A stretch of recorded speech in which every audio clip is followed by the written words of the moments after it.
नमस्कार. Online Dharashiv news चॅनलमध्ये सर्वांचं स्वागत आहे. सविस्तर बातमी जाणून घेण्यासाठी हा व्हिडिओ शेवटपर्यंत नक्की पहा. तसेच तुमच्या परिसरातील ताज्या बातम्या तुमच्यापर्यंत पोहोचण्यासाठी आमच्या चॅनलला सबस्क्राईब करा. महाराष्ट्र आणि गोवा नोटरी असोसिएशनच्या अहिल्यानगर जिल्हा उपाध्यक्ष ॲडव्होकेट गोरक्षण तांदळे, त्यांच्या पत्नी ॲडव्होकेट रुशाली तांदळे तसेच त्यांच्या कुटुंबियांवर झालेला भ्याड व अमानुष मारहाणीचा हल्ला हा केवळ एका कुटुंबावर नव्हे तर संपूर्ण वकील वर्गावरचा थेट हल्ला असल्याचं मत व्यक्त केलं जात आहे. अलीकडच्या काळात वकील आणि त्यांच्या कुटुंबियांवर होणाऱ्या हल्ल्यांच्या घटनांमध्ये सातत्याने वाढ होत असून ही बाब अत्यंत गंभीर, चिंताजनक आणि कायदा सुव्यवस्थेला आव्हान देणारी असल्याचे चित्र आहे. या घटनेच्या तीव्र निषेधार्थ महाराष्ट्र व गोवा नोटरी असोसिएशनचे अध्यक्ष वकील श्री सय्यद सिकंदर अली सर, प्रदेश उपाध्यक्ष राहुल कुमार राका सर उद्या दिनांक 1 जानेवारी 2026 रोजी अहिल्यानगर येथे पोलीस अधीक्षक श्री सोमनाथ घारगे यांची भेट घेणार आहेत. या भेटीदरम्यान संबंधित हल्लेखोरांवर सर्वात कठोर कारवाई करण्यात यावी तसेच वकील वर्गाच्या सुरक्षिततेबाबत ठोस उपाययोजना करण्यात याव्यात अशी ठाम मागणी करण्यात येणार आहे. या भ्याड हल्ल्याचा महाराष्ट्र व गोवा नोटरी असोसिएशन तसेच संपूर्ण वकील वर्गाच्या वतीने तीव्र निषेध करण्यात येत असून दोषींवर कठोर कारवाई न झाल्यास प्रसंगी तीव्र आंदोलनाचा मार्ग स्वीकारला जाईल असा स्पष्ट इशाराही देण्यात आला आहे. समस्त वकीलवर्ग एकजुटीने ॲडव्होकेट गोरक्षण तांदळे आणि त्यांच्या कुटुंबाच्या पाठीशी ठामपणे उभा असल्याचं मत वकील लीलावती घणखवे यांनी व्यक्त करत या हल्ल्याचा जाहीर निषेध केला आहे.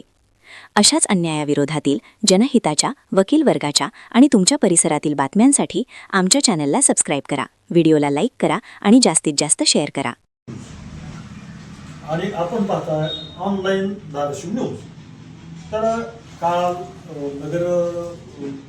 आताच्या अहिल्यानगर जिल्ह्यामध्ये ॲडव्होकेट तांदळे यांच्यावर हल्ला झाला, त्यांच्या कुटुंबावर हल्ला झालेला आहे. तर त्या संदर्भात चर्चा करण्यासाठी आलेलो. सध्या आलेलो होतो आपण लातूर जिल्ह्यातील मुरुड या ठिकाणी ॲडव्होकेट गंगावे मॅडम आहे, त्या नोटरी पण आहेत. त्यांच्याकडून या हल्ल्याविषयी आपल्याला प्रतिक्रिया जाणून घ्यायची. मॅडम, हल्ला झाला. नमस्कार. ॲडव्होकेट लीलावती शिवाजी गंगावे, जिल्हा अध्यक्ष महाराष्ट्र आणि गोवा नोटरी असोसिएशनचा लातूर जिल्हा. आणि ह्या आरोपीच्या विरोधामध्ये जेवढे जास्तीत जास्त कडक कारवाई करता येईल अशा पद्धतीने पाऊल उचलण्यात येईल वकील संघटनाकडून. ऑल महाराष्ट्र इंडिया असोसिएशनच्या वतीने महाराष्ट्र आणि गोवा आणि महिलांवर होणारे हल्ले वकील संघटनेमध्ये म्हणजे साधारण आम आदमीसुद्धा वकिलाला काही शून्य किंमत न देता डायरेक्ट हल्ले करायले. त्याच्यामुळे प्रशासनानेही जास्तीत जास्त वकिलासाठी कायद्याचं एकदम कठोर अंमलबजावणी करून लवकरात लवकर म्हणजे त्याची अंमलबजावणी करावी. जे GR काढलेला आहे, समजा सध्या प्रोसिजर चालू आहे करण्याचं महाराष्ट्र शासनानं पाऊल उचललेलं आहे, राज्यातील सर्वत्र चालू आहे. तर त्याच्या बाबतीत पण मी असंच डायरेक्ट टाकलं, मूळ कारणाकडे जाऊन जास्तीत जास्त आरोपीला कसं कठोरात कठोर शासन होईल अशा पद्धतीने त्यांनी म्हणजे पावलं उचलावीत आणि SP साहेबाला स्वतः अहिल्यानगर SP साहेबाला स्वतः जाऊन निवेदन द्यावे म्हणजे त्यांच्या मार्फत. तुम्ही जिल्हाधिकारी किंवा SP कडे निवेदन दिले का? देणार आहेत. आम्ही आमच्या संघटनेमार्फत SP ऑफिस लातूर आणि कलेक्टर ऑफिस लातूर यांना संघटनेचं निवेदन देणार आहोत. निश्चितच आता तुम्ही कायद्याची कामं करता, लोकांना कायदे संरक्षण द्यायचं काम करतात, तुमच्यावर हल्ले होईल. तुमच्यासाठी सुद्धा वकिलासाठी संरक्षण कायदा आहे. काय शासनाकडून काय मागणी तुमच्या कायद्याविषयी? तुमचा कायदा असताना सुद्धा तुमच्यावर हल्ले होतो.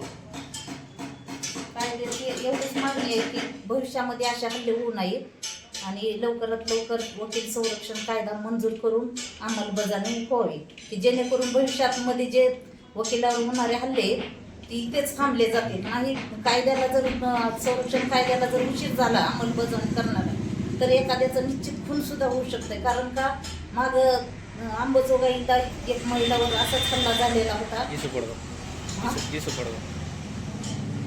वकिलावर एक हल्ला झालेला होता. जवळपास मला वाटतं ती पीडित महिला ॲडव्होकेट असून सुद्धा तिला 1 महिना ट्रीटमेंट घ्यावी लागली. इतकी घटना म्हणजे ही अत्यंत निंदनीय घटना आहे.